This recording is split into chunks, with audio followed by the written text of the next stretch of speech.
ঠিক আছে, আর কথা বলো না আমার সাথে। কি ব্যাপার সখী, এত বছরের সম্পর্ক এত সহজে তাকে কথা না বলতে বলে দিলে? আমি কি করব মাধব? বারবার যদি কেউ আমাকে ভুল বোঝে, তাকে সব সময় বোঝানো তো সম্ভব নয়, তাই না? আমি তাকে ভালোবাসি, সব সময় এটা প্রমাণ করাও তো সম্ভব নয়। এনাকে চেনো? ইনি তো রাধারানী।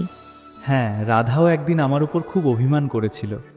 সে ভাবতো আমি তাকে সময় দিই না। আমি শ্যামকে বলেছিলাম, তোমার জীবনে যদি আমার এতটুকুও গুরুত্ব না থাকে, তাহলে আমাকে ভালোবাসার কথা বলো কেন? তুমি কি সত্যিই আমাকে তোমার জীবনে চাও? তারপর তুমি কি বলেছিলে? আমি বলেছিলাম, রাধে, তুমি কি সত্যিই ভাবো তোমাকে আমার ভালোবাসা প্রমাণ করতে হবে? সে চুপ করেছিল।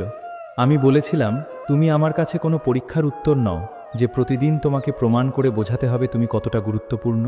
রাধা আমার উপর অভিমান করেছিল, কিন্তু আমি জানতাম সেই অভিমানের নিচে আসলে একটা ভয় ছিল, আমাকে হারিয়ে ফেলার ভয়। তারপর? আমি তর্ক করিনি, শুধু রাধার পাশে বসে বলেছিলাম, তুমি ভুল বুঝলেও তোমাকে বোঝানোর চেষ্টা আমি করব, কারণ তুমি আমার কাছে গুরুত্বপূর্ণ। তাহলে ভালোবাসায় কি সবসময় শুধু একজনকেই বুঝতে হয়? না সখী, ভালোবাসায় কখনো একজন বোঝাবে, কখনো আরেকজন বুঝবে, কখনো একজন অভিমান করবে আর অন্যজন তার হাতটা ধরে বলবে আমি আছি।